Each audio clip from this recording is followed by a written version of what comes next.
So a few years ago, I stumbled across this thing called decluttering. And it actually was the physical stuff inside my home that caused me to stumble. You see, I put my foot slap bang in the middle of an empty CD case. Do you remember them? And it caused my foot to bleed. But it also strangely turned me into this weird hybrid of Danny Dyer and the Incredible Hulk. And it was at that moment I thought, if the stuff inside my home could cause me physical pain and turn me a shade of green, I probably had too much of it. But you see, the reason why these CDs were out all over the floor in the first place was because I was getting ready to go travelling. So I thought I would shuffle this big pile of CDs around from near my TV cabinet, and I would digitise all that music so I could take it away with me. After that simple task, I thought, let's put the CDs away somewhere, maybe in a cupboard or on a shelf, because there's less stuff on the floor, less chance of further injury, and less chance of me shouting at inanimate objects in a Cockney accent. The only problem with that was because my shelves and cupboards were already full with other things. So I had an idea. If I sold all of the CDs, they'd be gone forever. And maybe I could make a little bit of money off the side as well. So I downloaded an app and I started to scan the barcodes on the back of those CDs. Once I'd finished that, I just fell short of the £5 threshold needed to offload my music collection. And the value probably tells you the quality of the CDs that I'd kept all those years. So I needed to find a few more things to sell. I looked at my bookcase, I looked at my cupboards. There were books that I'd never read, DVDs that I'd never watched, stuff everywhere. And it was just a glimpse into a busy, cluttered, and chaotic life.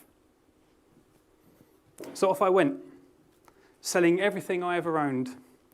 And what I found was that less became more. So it wasn't just the physical things I started to sell, I also walked away from a safe and stable job. And then I sold my home. People thought I'd lost the plot because you just don't sell everything that you've ever owned, right?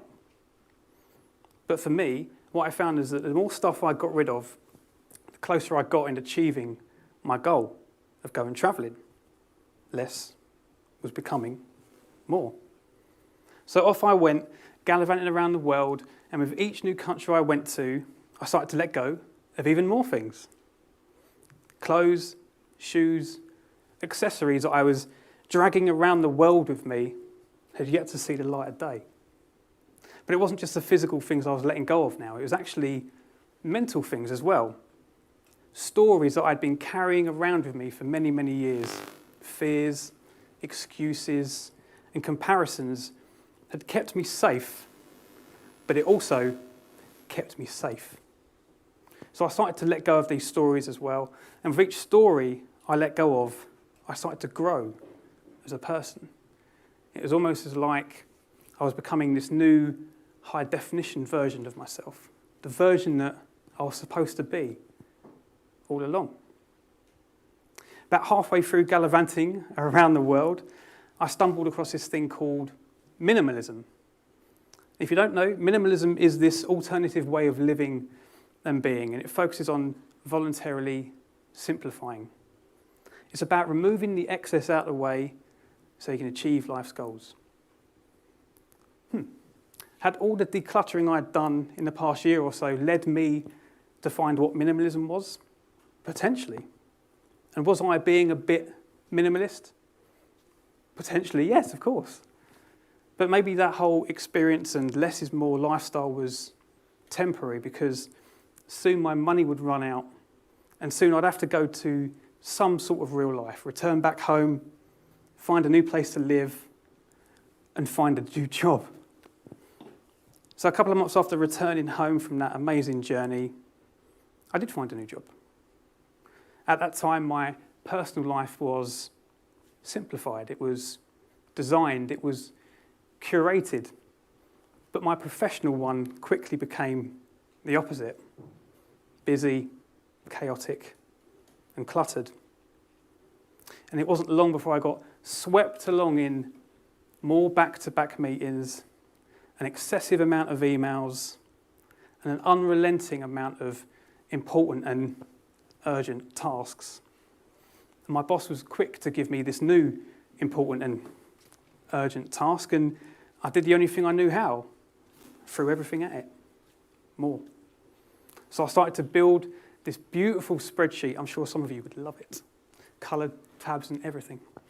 And I wrote this excessively long report.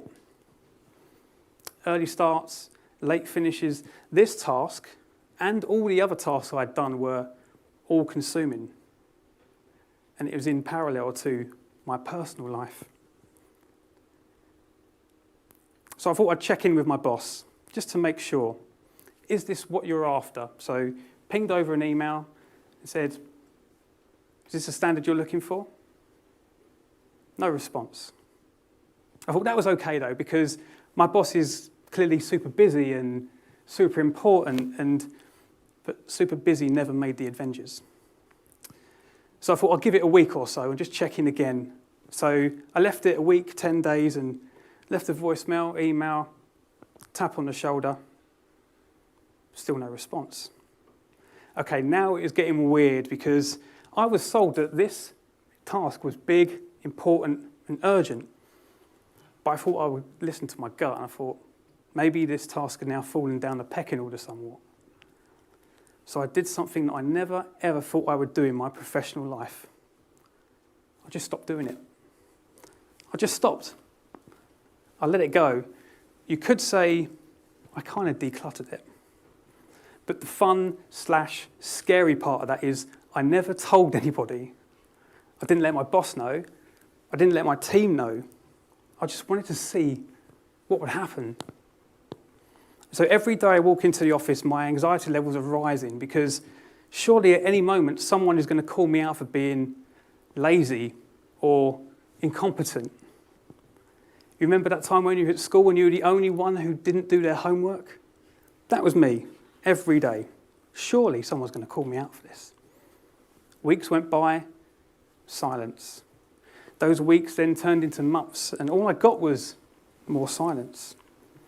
See, that task had been forgotten about.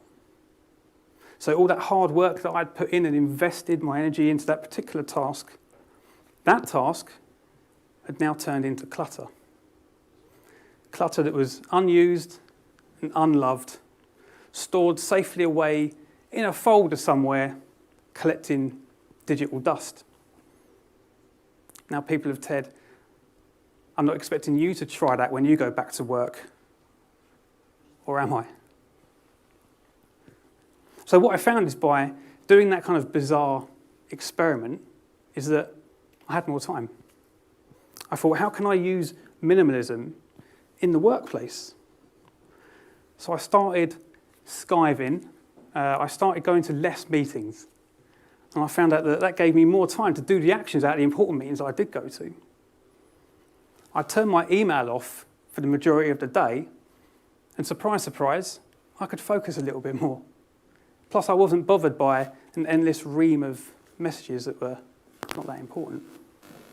One thing I also started to do was, whenever a new task landed on my desk, I checked in with nearly everyone around me to make sure that that particular piece of work hadn't already been done by someone else. And guess what? The majority of the stuff had already been done by someone else. I just recycled their work. So less was giving me more. I was a better colleague. I was able to help more people. I was able to solve bigger problems. I was able to think a bit clearer. I had better ideas. And you know what? I was more creative and I was more of an asset.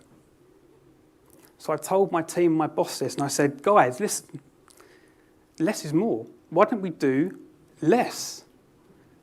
People laughed at me. I said, why would we do less? They heard, but didn't really listen.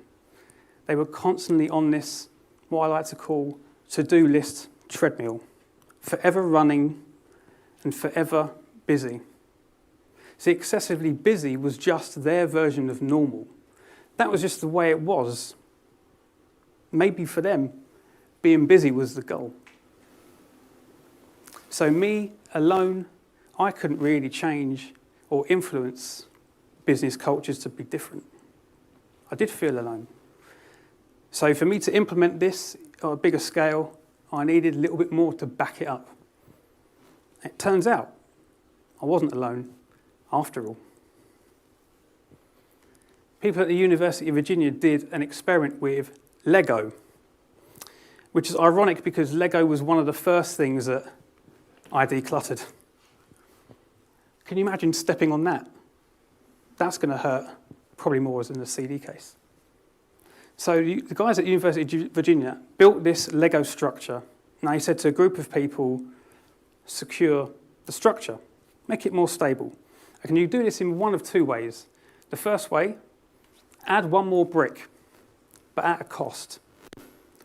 The second, take one brick away.